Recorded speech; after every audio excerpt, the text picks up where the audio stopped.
Hey everybody, how's it going? So for this Who Am I presented, I'm basically just going to read parts of my paper that I'm going to be mashing up. So, as a burgeoning intercultural communicator, it is important to be flexible when engaging with someone from a culture different than my own. One of the most crucial steps to reaching intercultural communication flexibility is introspection, as understanding oneself will lead to common ground being found among communication partners, forming a deeper and more empathetic connection. To begin this process, I must ask myself the question, who am I? In reality, determining who I am is not as clear cut and simple a task as I may have once thought. It's easy to ask someone else how they view me, or to imagine that I fit into a predetermined mold or stereotype, and that everything about me can be explained or categorized objectively.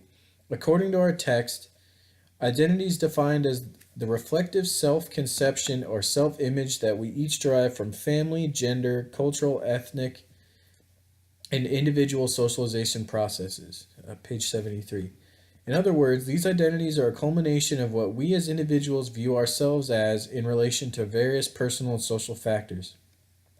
With this in mind, who am I takes on an entirely different and more complex meaning, as multiple identities come together to form the me that I see.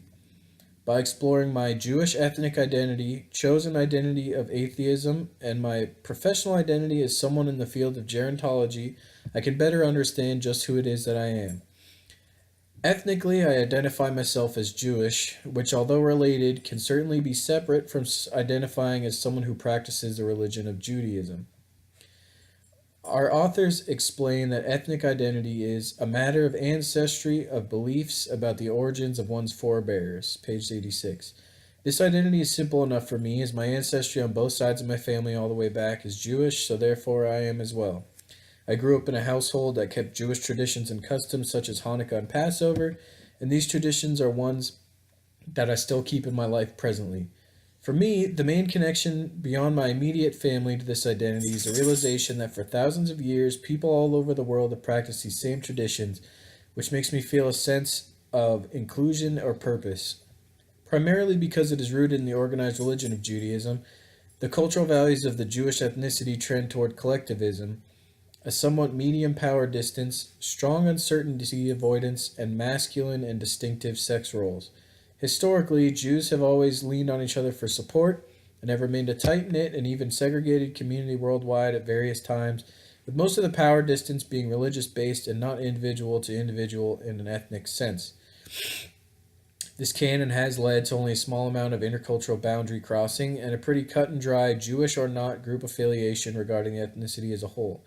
Unsurprisingly, this particular ethnicity therefore also values strong interdependent and horizontal self construal. While this has worked to strengthen the ties between members of the ethnicity, it can be said that it may not work as a whole regarding flexibility and skill in communicating with other cultures. The continued struggles in the Middle East between Israel and some of the surrounding Muslim nations can attest to this point. Finally, to be considered Jewish, one's mother must be Jewish, which is an interesting contrast to the strict gender roles of Orthodox religious Judaism, where men and women are separated in synagogue and men and women do not shake hands with one another. It may or may not come as a surprise that a lot of the cultural values outlined above of the Jewish larger culture to which I identify myself part of are at odds with my personal values. I'm a strong proponent of more feminine and fluid sex roles, which, as the text asserts, stress the importance of quality of life issues. Page 59. I also place a lot of value in individualism and low uncertainty avoidance. I think the major value similarity between myself and my Jewish identity, however, is the emphasis on community and interdependence. As multifaceted as identity is as a whole, we can, of course, choose identities which have values that more similarly align with our own to define us as well. For me, the chosen identity I'm representing is atheism. As stated earlier, one can be Jewish without practicing Judaism. My lack of belief in a higher power and non adherence to any sort of religion are what connect me to this particular identity.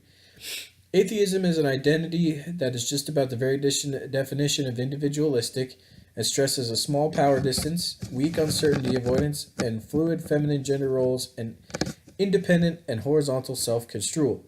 This identity leaves choice and values up to the individual, allowing a person to make up their own mind about important factors accordingly. In a sort of converse structure, or in a sort of converse to the structure of the Jewish identity discussed earlier, an absence of religion can remove some of the more conservative or traditional aspects of a culture and allow for exploration of new or different values. Atheism is strange and possibly unique in that there really is no larger culture. I suppose the individual is the culture. To tie this in further with intercultural communication, I think that the cultural values that make up this chosen ethnicity of mine are actually set up to allow for group affiliation and boundary crossing to be explored to the fullest, which is something I personally have found a lot of success with in learning about and communicating with those from other cultures. The text puts it most eloquently that both hosts and new arrivals can stretch their identity boundaries to integrate new ideas, expand effective horizons, and respect diverse lifestyles and practices. In regards to lifestyles, one's professional identity, an occupation or area of study, is also a defining factor in their complete identity as a whole. I have worked for many years in a retirement home setting, and as a result of my positive experience there, have decided to pursue a career and studies in the gerontology field. My goal is to eventually achieve a position working for the state, such as for DSHS, and generally better the lives of those within the elderly population. Broadly, gerontology is a social services field which would value individualism, a small power distance, a strong uncertainty avoidance. There's not much room for error or much experimentation when dealing with the welfare of people, and feminine fluid sex roles. Gerontology workers deal with people on a case by case individual basis, all of whom should be served regardless of their own identities, other than their age, I suppose, in this case, which is kind of unavoidable, to the best of the worker's abilities. Independent and horizontal self construal, as well as intercultural boundary crossing, are stressed in this professional identity as well. Someone who identifies as a gerontology worker is bound to encounter people from all sorts of different cultural backgrounds, and it is important once again to be interculturally flexible, respectful, and mindful, especially when concerning the health or well-being of others. My overall personal values must at least somewhat align with others who conform to this identity, as it is something we all chose to be a part of as opposed to an ethnic identity. As mentioned earlier, I place a lot of weight on individualism and a small power distance where subordinates expect to be consulted and the ideal boss is a resourceful Democrat. Page 55. This is never more important than in a social services field where caseworkers with particular knowledge of an individual may have crucial information or suggestions about a case. So, the additional concepts from modules 3 through 6 and how they impact my identities.